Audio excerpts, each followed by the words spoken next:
Assalamualaikum warahmatullahi wabarakatuh. Halo semuanya, kenalin nama aku Citra Stanti.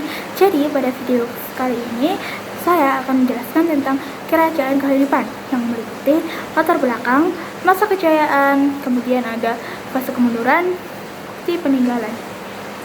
Jadi selamat menyaksikan ya, tonton sampai akhir. Yang pertama, apa itu kerajaan kehidupan? Kerajaan Kehidupan adalah salah satu kerajaan dari masa Hindu-Buddha di Jawa Timur yang berdiri pada abad ke-11. Kerajaan ini didirikan oleh Raja Airangga pada tahun 1019 sebagai kelanjutan dari Kerajaan Mataram kuno periode Jawa Timur atau Kerajaan Medan.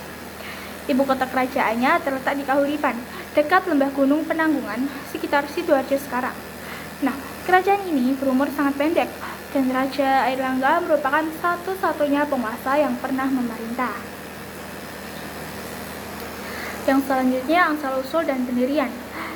Nama Kahuripan berasal dari kata urip yang berarti hidup, dalam arti yang lebih luas, sebagai tempat yang penuh kehidupan atau tanah yang subur.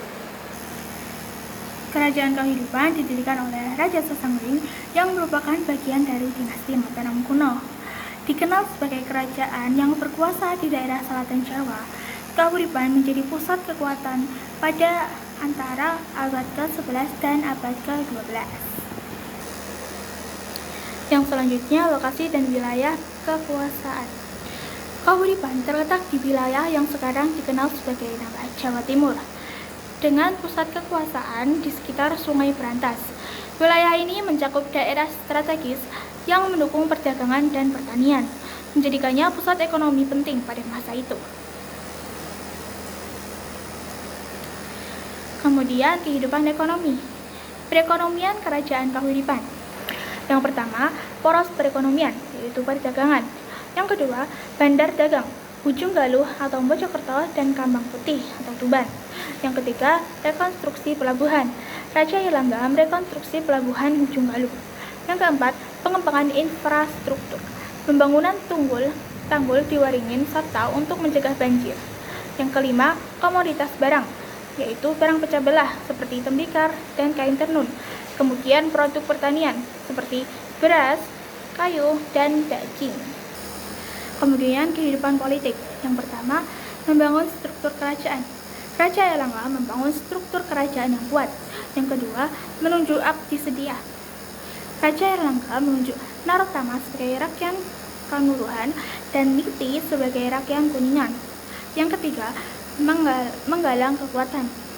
Raja Airlangga bergerilya untuk menggalang kekuatan dari para raja lokal di sekitar kerajaan Kahuripan. Yang keempat, memperluas wilayah. Koalisi yang terbangun membuat Raja Airlangga memperluas wilayah kekuasaannya hingga Jawa Tengah. Yang kelima, masa keemasan. Penaklukan daerah-daerah sekutu dan kehancuran Sriwijaya mengantarkan kerajaan Kahuripan pada masa keemasan. Kehidupan agama. Kehidupan beragama di kerajaan Kahuripan terkenal dengan toleransi beragama yang sangat tinggi. Masyarakatnya saling hidup rukun dan bahu-membahu tanpa memandang perbedaan agama.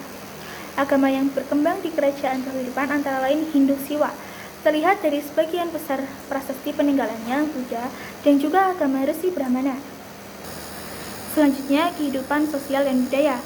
Di bidang budaya, Raja Airlangga memberikan perhatian penuh pada dunia kesastraan.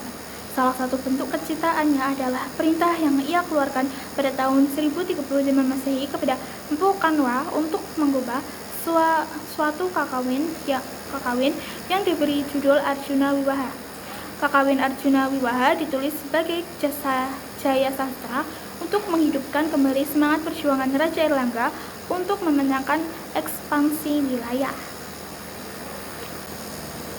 Yang selanjutnya, struktur pemerintahan. Struktur pemerintahan kerajaan Kahuripan sudah terorganisir dengan baik, dipimpin oleh raja yang memiliki kedudukan tinggi. Di bawah raja terdapat para pembantu setia yang mengelola administrasi termasuk penguasa daerah dan pejabat tinggi lainnya. Kemudian masa kejayaan. Pada masa kepemimpinan Airlangga inilah kerajaan Kahuripan mengalami kemajuan yang pesat yang terjadi hampir dari segala bidang, baik itu ekonomi, politik, maupun militer. Terlebih, Airlangga terkenal sebagai pemimpin yang bijaksana, berwibawa, dan juga cakap. Masa kejayaan Kahuripan tidak berjalan lama. Tahun 1045, Airlangga memutuskan turun tahta dan memutuskan membagi kerajaan menjadi dua bagian agar tidak menjadi rebutan bagi kedua putranya. Kemudian puncak kebudayaan dan ekonomi. Pada masa kejayaan, Kerajaan Kahuripan menjadi pusat kebudayaan yang terkenal dengan seni, arsitektur, dan perdagangan. Pertumbuhan ekonomi didorong oleh hubungan dagang yang aktif dengan daerah sekitar, menjadikannya salah satu kerajaan termaju di Nusantara. Yang selanjutnya, perluasan wilayah kekuasaan. Yang pertama, Madura. Kerajaan Kahuripan memang memiliki pengaruh dan kekuasaan atas Pulau Madura. Yang kedua, Jawa Timur. Kerajaan Kahuripan berdiri di Jawa Timur dan memiliki kekuasaan atas wilayah tersebut. Yang ketiga, Bali. Kerajaan Kahuripan juga memiliki pengaruh dan kekuasaan atas Pulau Bali. Yang selanjutnya yaitu sebagian lagi Jawa Tengah.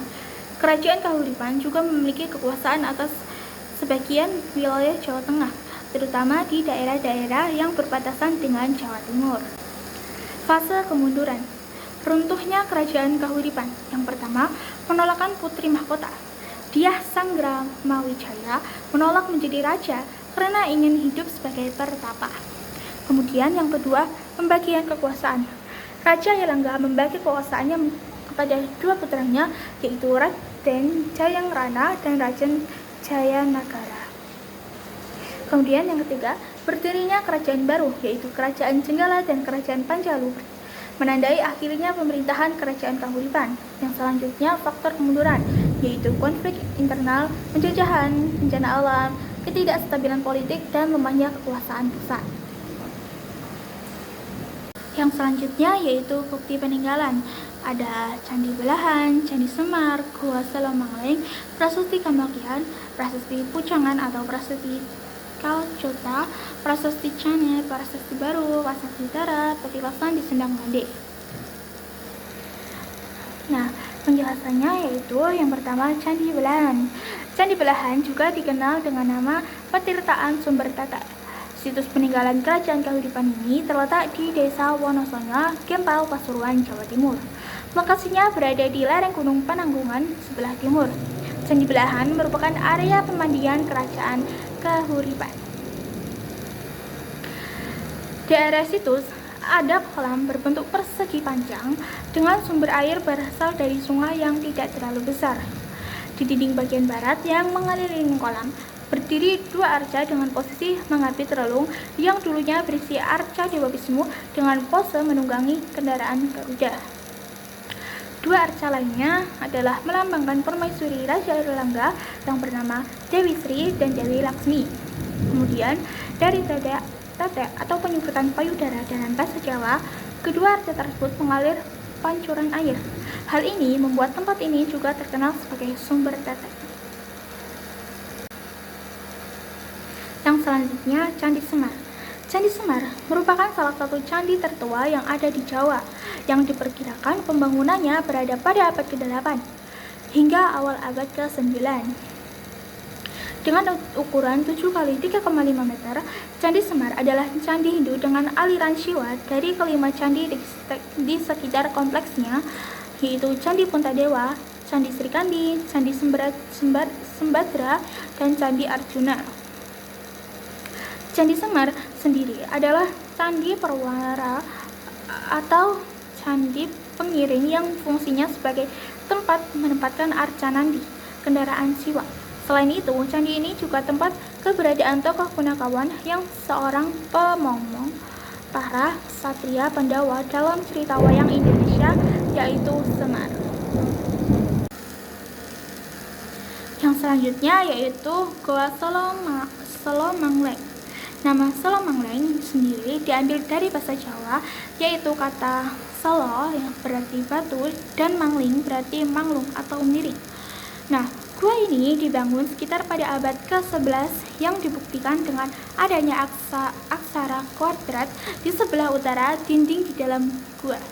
Menurut Nastiti tahun 2017, Haksara Kuadrat memiliki bentuk kotak yang biasanya ditulis dengan menggunakan teknik pahat relief. Goa Selong Mangleng bukanlah gua asli dari alam, melainkan gua buatan yang dibangun oleh manusia. Gua ini terbagi menjadi 3 bagian.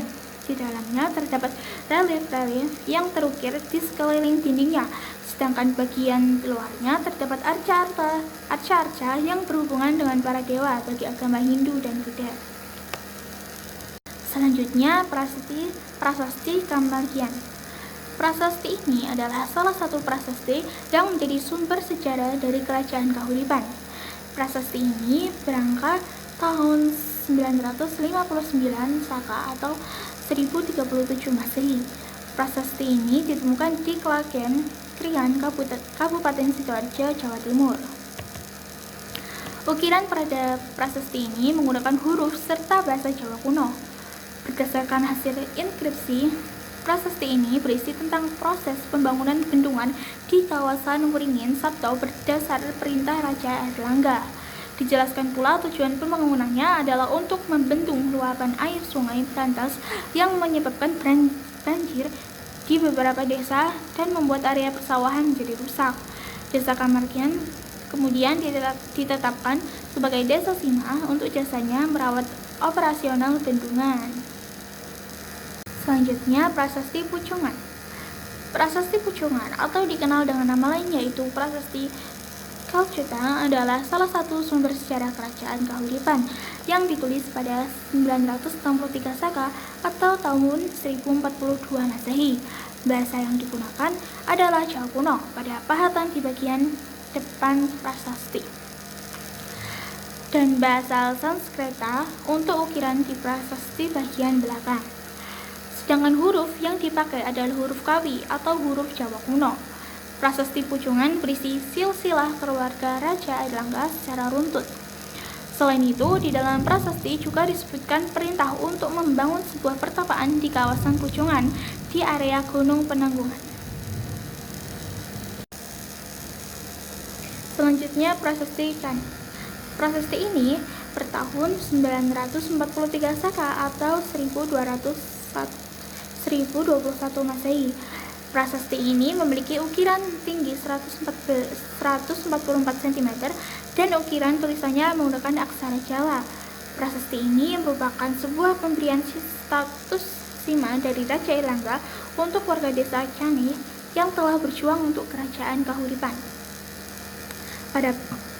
Pada prasasti ini disebutkan mengenai Wastan, Mas, dan beberapa negara asing yang diharuskan membayar pajak ke Kahuripan seperti negara Sinhala atau Sri Lanka, Pandikra atau daerah Pandikra di India,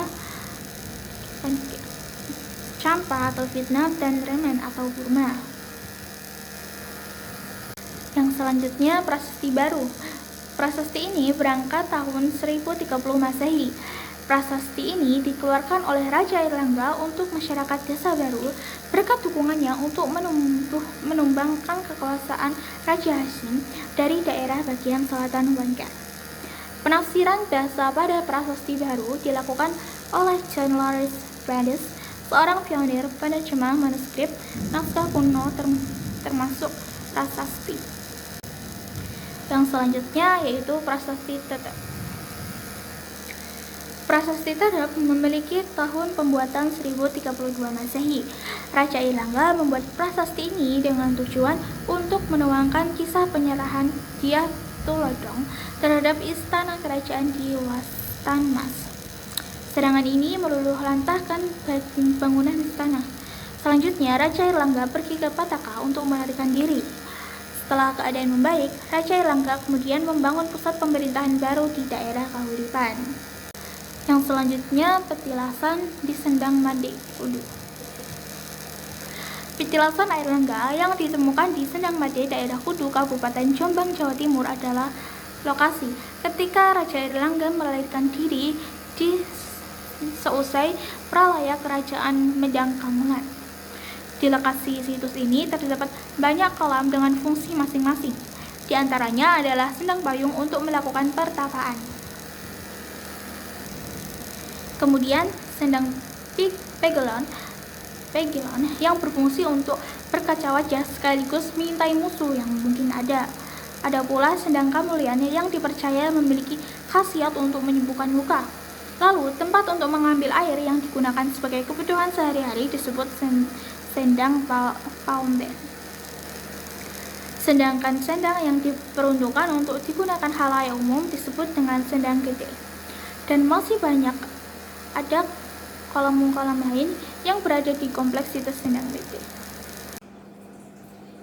Nah, berikut adalah daftar pustaka yang berisi acuan untuk saya jadikan data agar memudahkan saya. Nah, itu dia penjelasan yang saya berikan.